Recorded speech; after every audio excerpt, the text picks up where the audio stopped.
Hola, ¿qué tal? Buenos días. Mi nombre es Emer Joaquín Hernández, alumno de la Universidad Virtual CNCI con la matrícula AL052830.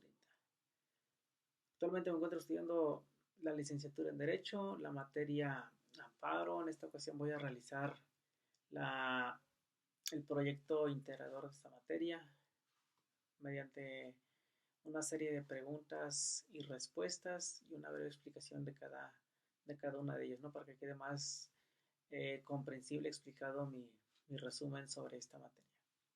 Primera pregunta que voy a contestar es, ¿por qué creo que surge la necesidad de crear leyes que protejan los derechos humanos? Es una respuesta muy sencilla por el simple hecho de las violaciones a los derechos humanos. Por parte de los servidores públicos, a diario vemos en las noticias que golpearon a tal persona, detuvieron ilegalmente a una persona, le sembraron tal cosa a tal detenido, etcétera, ¿no? O sea, es un sinfín de noticias, de notas que a diario vemos, ¿no? Tal vez algunas sí sean ciertas, algunas no, pero pues sí es otro tema, ¿no?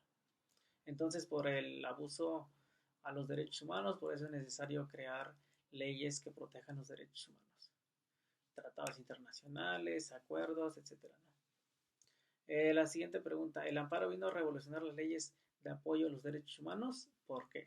En lo personal no fue tanto como una revolución, sino que a un mecanismo para la protección de los derechos de las personas. O sea, como que es algo que ayude a proteger los derechos humanos. O sea, como que algo que venga a reforzar los derechos humanos de las personas, de nosotros, ¿no? La siguiente pregunta, ¿consideras que la jurisprudencia se tiene en los casos de violencia contra la mujer en tu estado?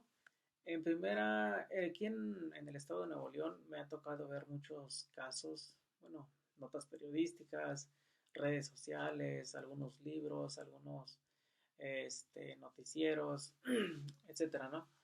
El derecho a la mujer, la protección de la mujer en Nuevo León, hablando de Nuevo León, porque pues, estoy en Reino de Nuevo León, es, ha ganado un buen terreno la mujer y por lo tanto pues se le respeta, ¿no? Todos tenemos los mismos derechos, las mismas libertades y por lo tanto pues el gobierno tiene la obligación de protegernos, de que se nos respete. Entonces, sí ha habido muchos delitos de feminicidio que es por el simple hecho de ser mujer, que sean asesinadas, ¿no? Entonces, en mi punto de vista, pues el gobierno sí está trabajando en ello, las leyes sí se lleva a cabo como conforme se debe de hacer, el Ministerio Público lleva el proceso adecuado, entonces sí me ha tocado ver muchos casos en los cuales en mi estado pues sí se respeta, ¿no? La siguiente pregunta, ¿cuál es la importancia de conocer específicamente en qué consisten los amparos indirectos y los de modalidad directa? ¿Afectaría no elegir el correcto en un proceso y por qué? Mi respuesta es sí. Primero, para no tener consecuencias legales, ¿no? Porque toda acción que haga un defensor, ya sea público o privado, pues hay consecuencias, ¿no? Porque estamos representando a una persona. Entonces, sí trae consecuencias legales, entonces, por lo tanto, para no tener eso, pues es mejor y es importante estudiar y analizarlo en qué consiste cada qué, ¿no? En qué consiste un amparo indirecto y un amparo directo. Entonces, es muy importante estudiar y analizarlo de forma detallada.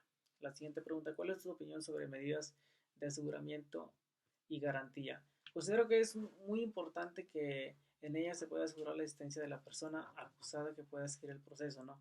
Un ejemplo de que si, no sé, es muy común aquí en México, ¿no? Que agarraron a tal persona, ¿no?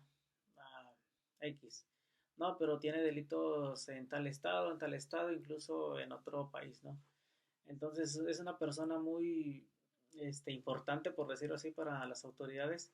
Entonces se tiene que resguardar, se tiene que asegurar para qué, para que no sustraiga a la justicia, ¿no? Para que no se pueda ir y entonces sea un poco más difícil recapturarlo. Entonces es muy importante la medida de aseguramiento y que se garantice cumpla su condena, ¿no?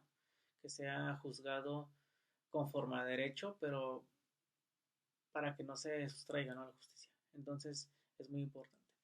Es un temas muy largos, muy extensos de esta materia, pero pues lo poquito que pude aprender, pude adquirir esta materia de los maestros, de las clases, este, entiendo que nos falta mucho, pero pues hay que seguirle echándole ganas, todos comenzamos desde cero, así que vamos a echarle muchas ganas, ¿ok? Eso es todo por hoy, nos vemos a la próxima, hasta luego.